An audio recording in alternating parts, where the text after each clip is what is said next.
What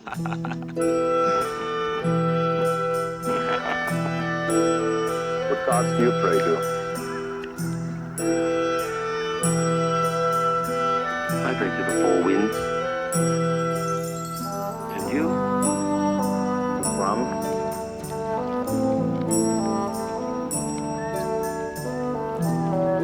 But I seldom pray to him. He doesn't listen. What good is he then? Yeah, it's just as I've always said. He's strong. If I die, I have to go before him.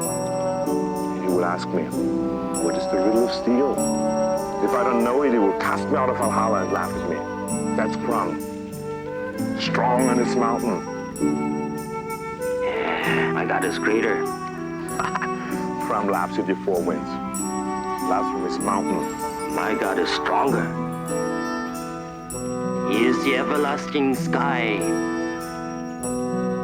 Your God lives underneath it.